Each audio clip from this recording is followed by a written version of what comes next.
अनिश्चितकालीन हड़ताल पर बैठे हैं। शासन प्रशासन से हमारा यही निवेदन है, अनुरोध है, वो जितनी जल्दी हमारा मांग पूरा करेंगे हम उतने ही जल्दी हम वापस अपने कार्यस्थल पे लौट जाएंगे। कह देने पर से मांगे पूरी नहीं हो जाती, हमको लिखित में आदेश चाहिए। जब तक हमारे पास कोई रिटर्न में आदेश नहीं आएगा हम ऐसे मांग को पूरा नहीं मानेंगे। ठीक है, करने दीजिए, वेतन कटौती करे, उनको जो भी करना है करे। जो आदेश अभी निकलवा रहे हैं माननीय मंत्री जी या हमारे आला अधिकारी, वही काम इतनी तत्परता से हमारा जो 5 मांगे पूरी हुई है उसका लेटर निकालने में इतनी तत्परता दिखाते तो आज हम धरना स्थल पे नहीं बैठे होते, हम सब अपने कार्य स्थल पे वापस लौट जा रहे थे। तो हमारा यही निवेदन है कि माननीय मंत्री जी अपने अधिकारी गणों से ये बोले कि वो जो लेटर है उसको जल्दी से जल्दी निकलवाए और हमको वापस अपने कार्यस्थल पे जाए। हम ठेका में नहीं, हम संविदा है। संविदा को संविलियन किया जा सकता है जैसे शिक्षा कर्मी को किया गया है।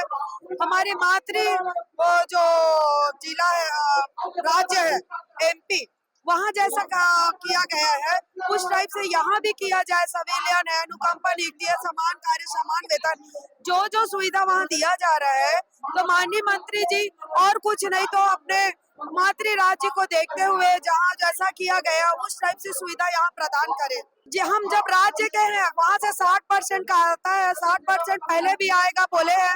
मोदी जी का पूर्ववर्ती सरकार से उनका बोला हुआ है, वादा किया गया है, हम अपना 60% नहीं छोड़ेंगे। आप 40% में है और उसके आगे जो बजट लगेगी उसको आप करिए और रेगुलर किया जा सकता है।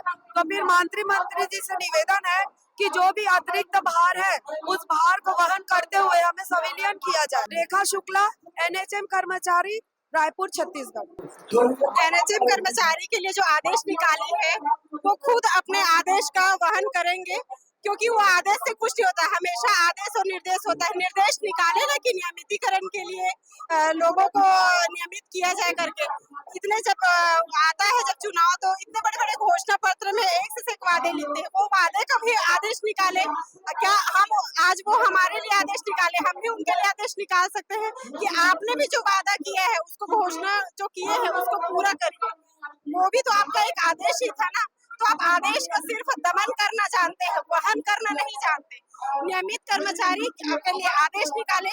वैसे भी कितनी ही सैलरी है, जितनी सैलरी हमारी है उतने तो वो अपने ड्राइवर को देते होंगे। उससे अच्छा हम लोग वो सैलरी से अच्छा कि हम अपना आदेश को स्वीकार नहीं करेंगे और आपने उसका बहिष्कृत कर दिया है।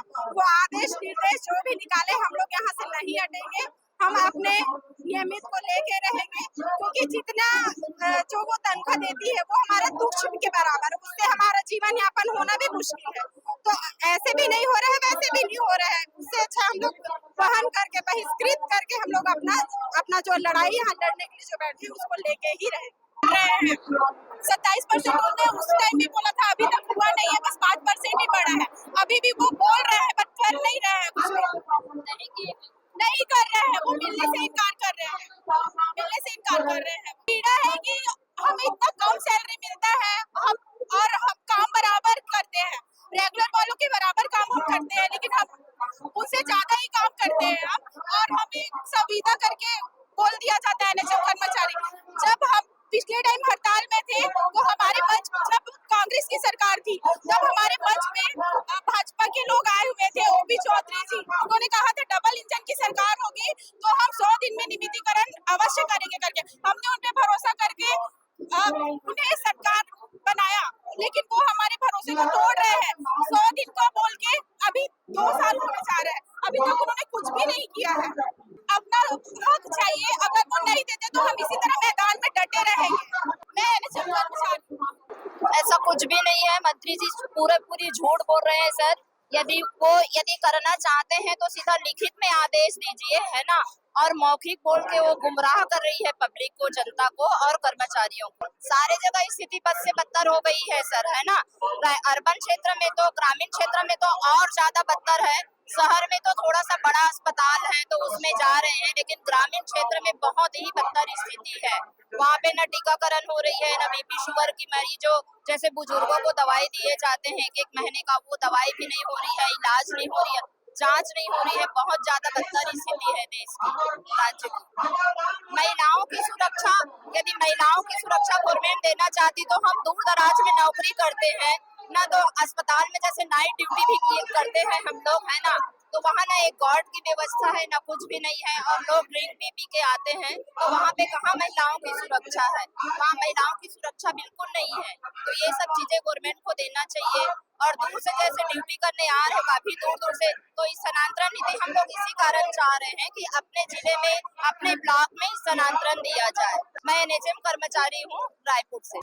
आप तो देख ही रहे हैं, सरकार सब कर सकती है। वेतन कटौती क्या, आपने देखा होगा जो सरकारी अस्पताल है उसकी हालत तो दुर्लभ है बहुत ज़्यादा।